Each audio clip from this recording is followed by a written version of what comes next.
Holy moly, it's been a lot of news as well, Will. I knew I brought it all in the beginning there. I went all in. It was the poker match. These were my poker chips. I pushed all the innovative and interesting and strange phones. I pushed them in. I wasn't expecting that. Yeah, neither was I.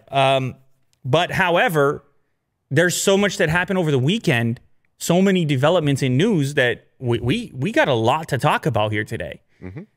To kick it off, TikTok appears to have sort of figured out its situation in the U.S. Sort of. I say sort of because we're still lacking a lot of information about the specifics relating to this deal.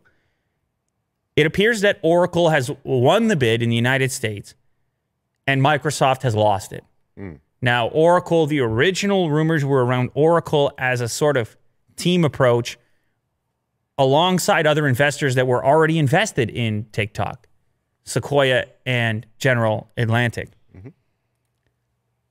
Now, the interesting part, or the piece that's missing, is exactly what role Oracle is going to take within the operations of TikTok, because the way that it's been reported in a number of places is as a partnership and not an acquisition, seemingly implying that it will not be a direct transfer, but instead almost some sort of a overseeing body located within the U.S.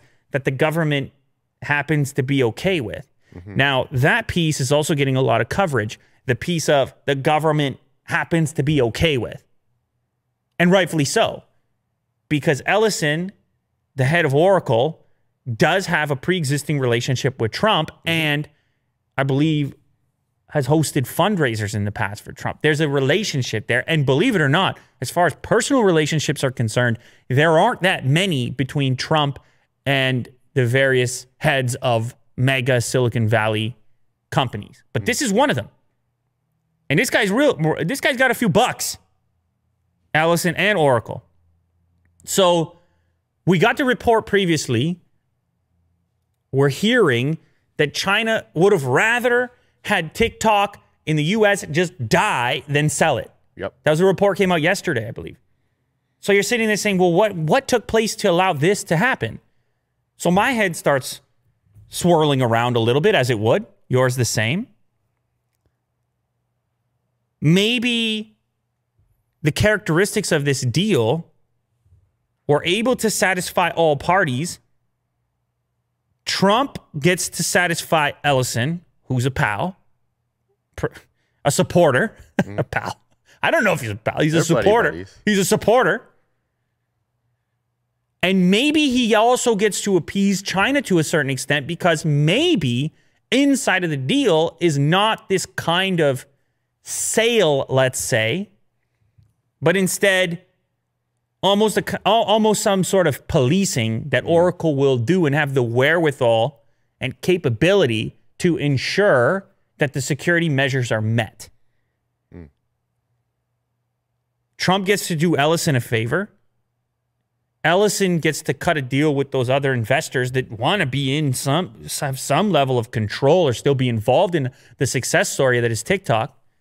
And then ultimately hit the last piece, which is getting the Chinese government to agree to it. Because they had come out and said, you're not shipping this algorithm, although the algorithm might not even be part of the deal. So my guess, based on hearing who got it and who didn't, and just the limited amount of information that we have, is that the deal was structured in such a way that still lets ByteDance have some kind of interest, or still lets China have some kind of interest, but that interest would, from a security perspective, meet certain criteria. Right. That as far as the flow of data is concerned, they would have zero interest. Right. Some kind of way. That's my speculation. It's all speculation because the details are slim. And that's all we're going to be able to get at the moment. And it's constantly updating. And it's constantly updating. And with these type of deals, as we're gonna talk about in the next story, there's also things that can happen to put a wrench in these even when they're partway through.